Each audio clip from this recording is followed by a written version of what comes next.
Welcome to the Eye Opener. I'm your host, Michael Lewis. Andrew Cuomo is gone, but is his resignation a well-coordinated act?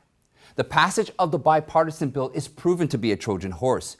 Who are the Republicans that voted for the infrastructure bill?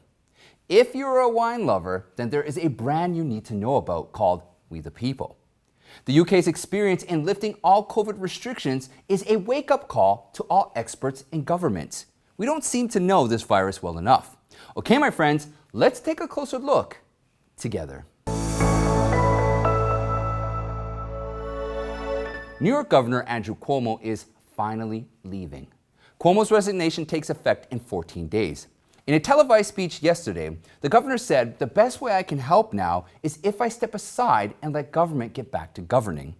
But during his resignation speech, Cuomo continued to deny any sexual allegations against him. 11 women have accused him of sexual misconduct, and the state attorney general's report has the details. Yet Cuomo claimed, "In my mind, I've never crossed the line with anyone. But I didn't realize to the extent to which the line has been redrawn." He also said he believes the whole sexual harassment scandal is politically motivated. Probably it is politically motivated, but that doesn't mean Cuomo had not sexually harassed women. And we all know there are more serious reasons for him to go. His disastrous nursing home order may have caused thousands of seniors' deaths, and his office attempted to cover that up. Yet Cuomo's resignation announcement was still a surprise to many. Senior meteorologist at Fox News, Janice Dean, whose in-laws died after the nursing home order, has been fighting to hold Cuomo accountable. Dean said she was shocked by the news. She thought Cuomo would keep blaming everything and everybody else, like he did for the nursing home decision, and then do the same thing with the sexual harassment investigation. Dean said she believed it was divine intervention that came in the end. New York Attorney General Letitia James released a report last week stating Cuomo engaged in the sexual misconduct of 11 women. Although this is barely news, the governor had been bombarded with a round of sexual accusations earlier this year. The report on August 3rd was, however, official. In light of the report, Cuomo's ally, Joe Biden, retracted his support of the governor that very day. He called for Cuomo to resign and murmured an impeachment might be coming. Then we learned on August 9th, the New York Assembly had started deliberation on an impeachment inquiry against Cuomo. These all seem to be a well-coordinated act to remove the fallen New York king from office. Now remember, James herself is among the least trusted prosecutors. Her ascent to the top of the New York political scene was also aided largely by her highly publicized investigation into President Trump. Her office went after Trump for his supposed involvement in the January 6th Capitol breach and launched a malicious criminal investigation into the Trump organization. These investigations were truly politically motivated. Following this precedent, the investigation against Cuomo could be a political decision. Otherwise, the nursing home scandal would be worth looking at 1,000 times more. Even though Cuomo was given an easy way out, he has the option to peacefully resign without criminal charges. His departure still offered people some relief after his 10-year tenure. Lieutenant Governor Kathy Hochul, a 62-year-old Democrat and former member of Congress, will assume the governor's office. In Arizona, the fate of another Democrat official is much more dire. 35-year-old State Senator Tony Navarrete is accused of repeatedly abusing a boy who he lived with for several years. Navarrete was arrested on 7 felony charges on August 6 for suspected sex crimes against children. If he's convicted of them all, he would face a mandatory minimum sentence of 49 years. Basically, the rest of his life will be in prison. State Senator Kelly Townsend, a Republican, might be the first elected official to say anything about it. She said in a tweet, "I will take the position of innocent until proven guilty. However, if it's true, I don't ever want to lay eyes on you again," at Navarrete AZ.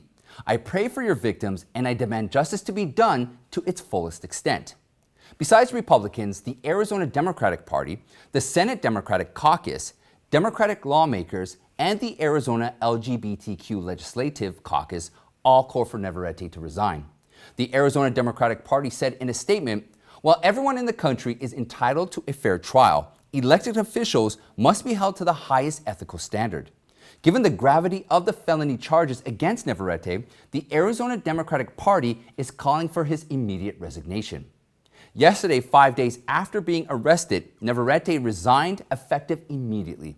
In an email sent to reporters, the former senator said he was resigning so he could devote his time to prove his innocence. 19 Senate Republicans voted with all Democrats on Tuesday to pass the $1.2 trillion infrastructure bill. It's a big victory for the Democrats in advancing their far-left agenda, as we'll see why shortly. The list you see right now has all Republicans who voted for the measure. Before the vote, Senator Mike Braun said on the Senate floor that Republicans are complicit by supporting the bipartisan bill, as it would lead to the passage of Democrats' $3.5 trillion partisan package.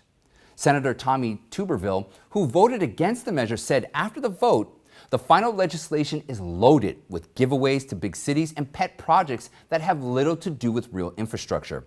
Worse, we're using fuzzy math in IOUs to hide the real cost of this massive legislation. I can't vote for a bill that fails to give Alabama a fair slice of the pie while also saddling Alabama taxpayers with even more debts. The first piece of the infrastructure legislation is now moving to the House. Speaker Nancy Pelosi pledged to hold consideration of the bill until the Senate advances the second piece, the $3.5 trillion vehicle of Democrats' socialist agenda. Senator Josh Hawley was the first Republican to issue a response. He announced more than a dozen amendments to the second piece of the legislation to highlight freedom, common sense, and taxpayers' wallets.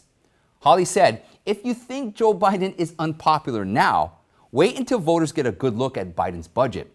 Massive spending on amnesty, environmental justice, destruction of the coal industry, critical race theory investments, it's the most radical left-wing plan in American history.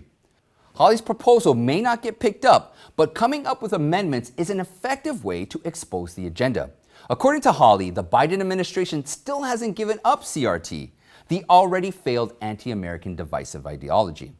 The passage of the bipartisan piece has proven to be a Trojan horse. The second piece was rammed through the Senate just this morning. Immediately after the vote on the $1.2 trillion figure, the Senate started debating and voting on amendments on the second track of the deal. The chamber wrapped up everything shortly before 4 a.m.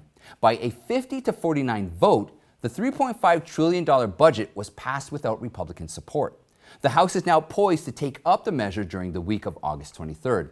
If the House also greenlights the budget will go back to the Senate for another vote. Are you a wine lover? Then you have to get to know We the People Wine. This California-based winery is dedicated to conservative values. In their own words, their wine is made for Americans by Americans. The company wants to reflect what they sees as the exceptionally diverse identity of conservatives across the country. The company already made a splash on social media with its ad.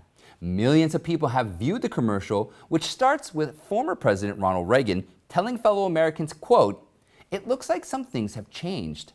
The ad quickly flashes through a number of pressing issues in the nation, such as abortion, critical race theory, the claim of white supremacy, and defund the police.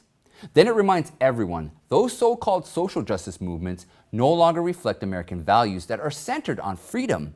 Freedom of speech, freedom of religion, freedom of enterprise. It reminds you that America was the first country in the history of mankind that truly reversed the course of government with three little words: we the people. In an interview on Fox News, CEO Ryan Coyne highlighted free speech. He said many big corporations now believe in cancel culture, but most Americans value free speech and want corporate brands to stand up with it. You want to have a company that reflects true American values, and wine is an excellent way to bring people together. And the popularity of We the People wine says it all. The company is selling tens of thousands of bottles every day. Coyne's team is working around the clock to keep inventory high and encourages everyone to join his wine club. More importantly, a portion of the profit goes directly to support causes that reflect what the We the People community stands for. If you're thinking about what to bring to a party or family gathering, We the People wine may be a new option for you. And stay tuned for the Supreme Court in Texas allowing AWOL Democrats to be arrested. The UK ended COVID restrictions with no spikes in deaths, and 2 cities in Texas defied the governor's ban on mask mandates. But before we continue, I just want to say thank you to everyone's continued support. With censorship being extremely inundating, it's more important than ever that every one of you takes the time to share this video so we can keep our friends and family informed with truthful information. Also today, I want to take a moment to thank Chris McKinnon, an eye-opener subscriber who sent me a pic of himself enjoying his mug that matters. I love being able to put a face to a name. Chris has left so many positive comments that it is my pleasure to be able to toast him. So everyone, grab your mug that matters and let me thank Chris. Your support is greatly appreciated. Salute. Remember the fleeing Texas Democrats?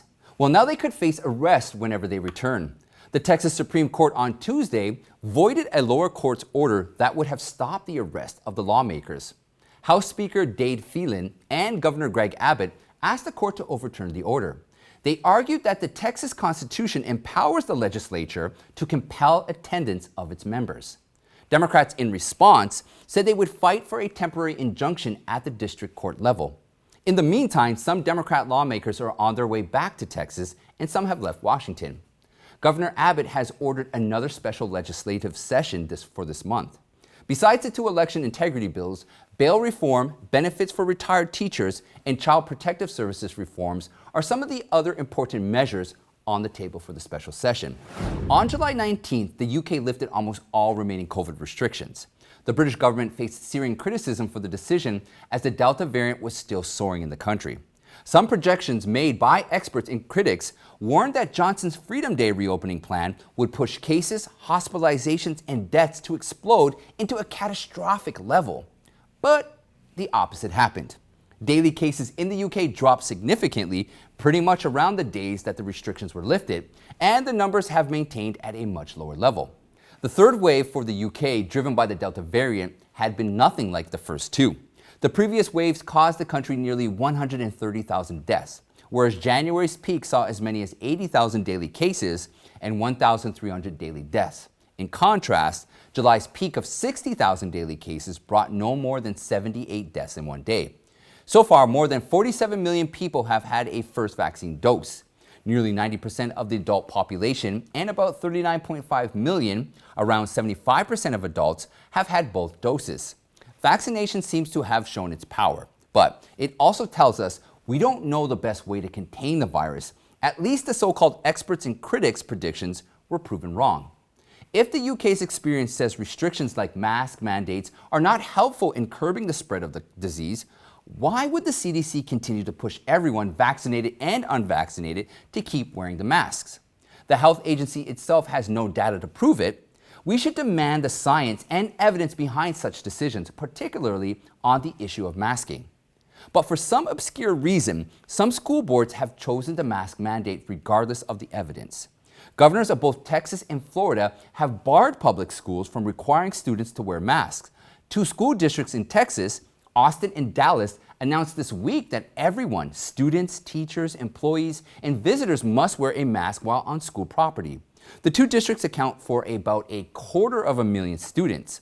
The Houston School District, the largest in the state, with nearly 200,000 students last week, said that it would implement a mask mandate pending approval by the board. Biden also said he would intervene in state affairs. He said he is checking if his presidential powers give him the authority to stop states from banning mask mandates, but he doesn't believe he can. However, former CDC Director Dr. Robert Redfield responded to the pushback about the lack of solid data backing the CDC's masking push as fair criticism. Redfield confirmed there has been no study to back a mask mandate on students. And that's it for today, my friends. Check out the playlist right here for more eye-opening content. You can join me in the Eye Opener Telegram chat room and follow me on YouMaker, Gab, Parler, and Getter.